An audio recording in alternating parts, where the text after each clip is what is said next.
আসসালামু আলাইকুম, welcome back Arifa's English classroom. প্রিয় অষ্টম শ্রেণীর শিক্ষার্থীরা, আজকে তোমাদের আমি বার্ষিক পরীক্ষার একটি কোশ্চেন নিয়ে আলোচনা করব। সেটি হচ্ছে টাইম অ্যাডভার্বিয়ালস। আসলে টাইম অ্যাডভার্বিয়ালসটা কি এবং তোমরা কিভাবে এই 7 নাম্বার কোশ্চেনের অ্যান্সার করবে সেটি আমি তোমাদের সাথে আজকে শেয়ার করব। সো আশা করছি তোমরা ভিডিওটি শেষ পর্যন্ত দেখবে এবং যদি বুঝতে কোনো প্রকার অসুবিধা হয় অবভিয়াসলি কমেন্টস মে। আর চলো তাহলে আমরা দেখে নেই প্রথমে যে প্রশ্নে কি আছে এবং তোমরা কিভাবে এই টাইম অ্যাডভার্বিয়ালসটা খুঁজে বের করবে।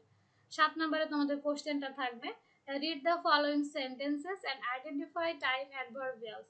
তো নিচে কিছু তোমার সেন্টেন্স বা বাক্য দেওয়া আছে, সেটা পড়তে হবে এবং এখানে টাইম অ্যাডভার্বিয়ালস এটা খুঁজে বের করতে হবে বা চিহ্নিত করতে হবে। Then write new sentences using the same adverbial for each. এবং তোমরা যেটা বের করবে যে টাইম অ্যাডভার্বিয়ালসটা, এটা দিয়ে তুমি আবার নতুন সেন্টেন্স তৈরি করবে।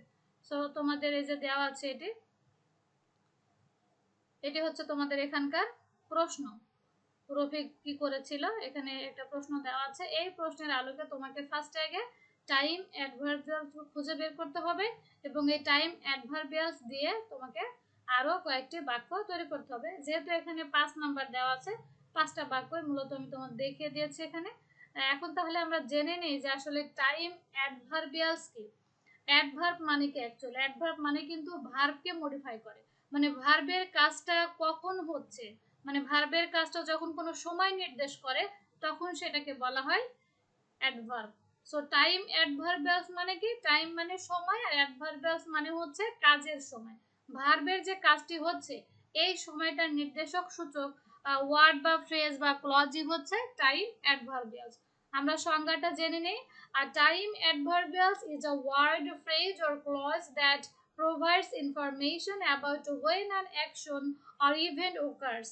So যখন একটি কাজ অথবা ঘটনা কখন হচ্ছে সেই সম্পর্কে একটি শব্দ বা শব্দাংশ বা বাক্যাংশ যখন এটা তথ্য প্রদান করে সেটাকে বলা হয় time adverbials.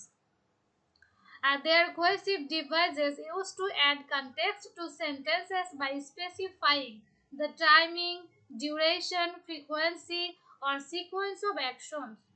Sequence of actions মানে কাজের ক্রমবর্ধমান বা ক্রমধারা। সিকোয়েন্স আর ফ্রিকোয়েন্সি মানে ক্রমধারা, কাজের ক্রমধারা। এবং ডিউরেশন মানে কতক্ষণ ব্যাপী, এবং টাইমিং নির্দিষ্ট সময়, এগুলো সম্পর্কে স্পেসিফিক নির্দিষ্ট একটা তথ্য প্রদান করে একটা সেন্টেন্সের মধ্যে কনটেক্সট অনুযায়ী, প্রসঙ্গত অনুযায়ী যে ডিভাইসগুলো ব্যবহৃত হয়, কোহেসিভ ডিভাইস, সেটাই হচ্ছে মূলত time adverbials. They are an essential part of language. এগুলো হচ্ছে ভাষার একটি গুরুত্বপূর্ণ অংশ। Helping to create a clear and coherent timeline in writing and speech. বলা এবং লেখার ক্ষেত্রে সময় রেখা, টাইমলাইন মানে কি? সময় রেখা। আর কোহেরেন্ট মানে হচ্ছে সুসংহত। সো টাইম রেখা বা সময় রেখা সম্পর্কে সুসংহত এবং সুস্পষ্ট ধারণা তৈরি করতে কিন্তু সাহায্য করে এই টাইম অ্যাডভার্বিয়ালস। কিভাবে? দেখো নিচে সবই দেওয়া আছে, উদাহরণ দেওয়া আছে। Time adverbials include words and phrases such as. So time adverbials এর শব্দও হতে পারে আবার ফ্রেজও হতে পারে। কিভাবে হতে পারে দেখো, first, next, yesterday, always, soon, in the mean time. So এগুলো হচ্ছে শব্দও হতে পারে আবার ফ্রেজও হতে পারে। সো মূলত এক কথায় হচ্ছে টাইম অ্যাডভার্বিয়াল মানে হচ্ছে তুমি হচ্ছে ভার্বের কাজটি কোন সময় হচ্ছে এই সময় নির্দেশকটাই হচ্ছে টাইম অ্যাডভার্বিয়াল। আশা করছি নিশ্চয়ই বুঝতে পারছো। আমরা তোমাদের স্যাম্পল কোশ্চেনের অ্যান্সারটা দেখব এবং এখান থেকে আমরা আরো 5টি অ্যান্সার তৈরি করব। তোমাদের যে স্যাম্পল কোশ্চেন ছিল সেটি হচ্ছে, yesterday Rafiq went to the market in the morning to buy fresh vegetables. গতকাল রফিক কোথায় গিয়েছিল? বাজারে গিয়েছিল খুব সকালে। কি কেনার জন্য? সতেজ শাকসবজি কেনার জন্য। সো খেয়াল করে দেখো, আমরা বলেছিলাম সংজ্ঞাতে যে টাইম অ্যাডভার্বিয়ালস মানে হচ্ছে কাজের সময়টা নির্দেশ করবে। সো সে কখন গিয়েছিল? হোয়েন, কখন? ইয়েস্টারডে মানে গতকাল। সো এটা হচ্ছে টাইম অ্যাডভার্বিয়ালস। আমি এখানে তোমাদের 5টি আইডেন্টিফাই করে দিয়েছি। তো 5টি বাক্য তৈরি করতে হবে, যেটা এখানে 5 নাম্বার আছে এই কারণে। এভরি ফ্রাইডে প্রত্যেক শুক্রবার, he visits the market early to avoid the crowds. সে জনাকীর্ণতা বা জনবহুলতা এড়ানোর জন্য সে খুব আগেই বাজারে যায়। লাস্ট উইক, গত সপ্তাহে, he couldn't go because the heavy rain, অত্যন্ত বৃষ্টির কারণে সে গত সপ্তাহে যেতে পারেনি। But he made sure to go this week, কিন্তু তিনি চিন্তা করছেন যে এই সপ্তাহে সে যাবে। লেটার দ্যাট ডে, ওই দিনের পর, he prepared a special dinner for his family, সে একটা সুন্দর তার পরিবারের জন্য ডিনার বা খাবারের ব্যবস্থা করবে। নেক্সট উইকেন্ড, পরবর্তী ছুটির দিন, they plan to visit his grandparents in the village, সে তার গ্র্যান্ড প্যারেন্টসের সাথে দেখা করার জন্য একটা প্ল্যান তৈরি করে তারা। এখানে দেখো প্রত্যেকটা এভরি ফ্রাইডে, তাহলে কি নির্দেশ করছে? নির্দিষ্ট সময়।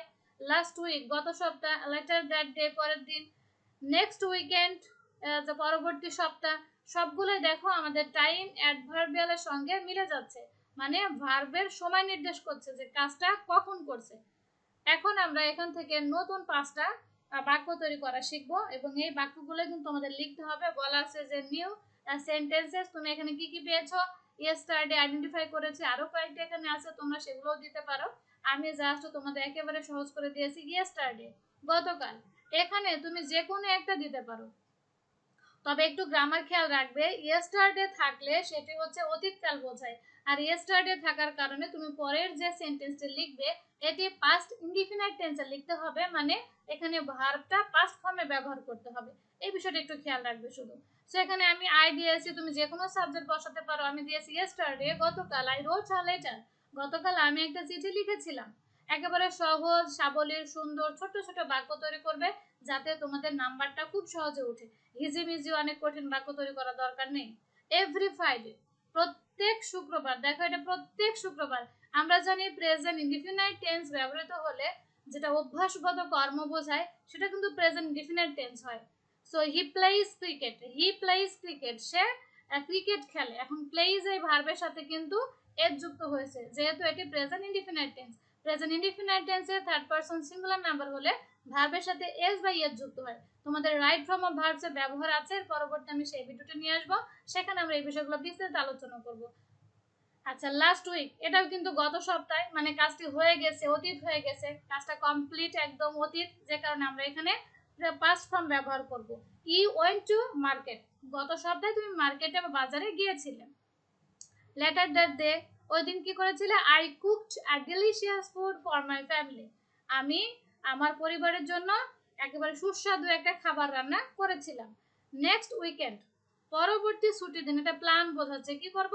We plan to visit our village, আমরা আমাদের গ্রামে বেড়াতে যাওয়ার পরিকল্পনা করি।